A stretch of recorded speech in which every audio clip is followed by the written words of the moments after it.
यह कहानी एक छोटे से गांव के एक लड़के की है जिसका नाम अर्जुन था। अर्जुन का सपना था कि वह एक दिन बड़ा आदमी बनेगा, लेकिन वह यह नहीं जानता था कि उसके लिए किस दिशा में कदम बढ़ाना चाहिए।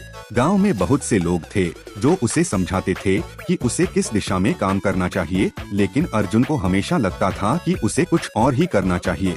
एक दिन गांव में एक प्रसिद्ध संत आए। संत ने गांव के सभी लोगों को एक सभा में बुलाया और कहा, तुम्हारे भीतर जो ताकत है वह किसी भी कठिनाई को पार करने के लिए पर्याप्त है, लेकिन तुम्हें सबसे पहले यह जानना होगा कि तुम्हारा लक्ष्य क्या है। अर्जुन ने संत से यह सवाल पूछा, गुरुजी, मुझे कैसे पता चलेगा कि मेरा लक्ष्य क्या है?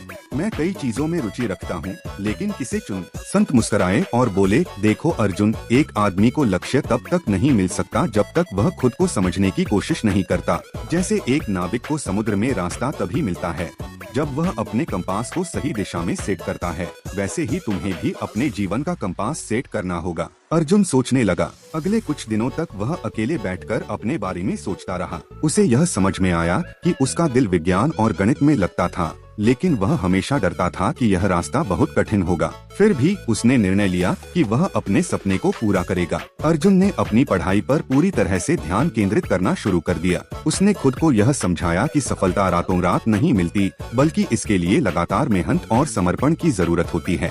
वह रोज कुछ घंटों तक पढ़ाई करता और जब भी उसे थकान महसूस होती तो वह खुद से कहता, यह केवल एक छोटा सा कदम है, अगला कदम और भी बड़ा होगा। समय बीतता गया। अर्जुन ने खुद को पूरी तरह से अपने लक्ष्य पर केंद्रित कर लिया। वह छोटी छोटी असफलताओं से निराश नहीं हुआ, बल्कि उन्होंने उन्हें अपनी सफलता की सीढ़ी मान लिया। उसका यह दृढ़ संकल्प और फोकस उसे अपने लक्ष्य के करीब लाता गया। कुछ सालों बाद अर्जुन ने एक बड़ा पुरस्कार जीता और उसका सपना साकार हुआ।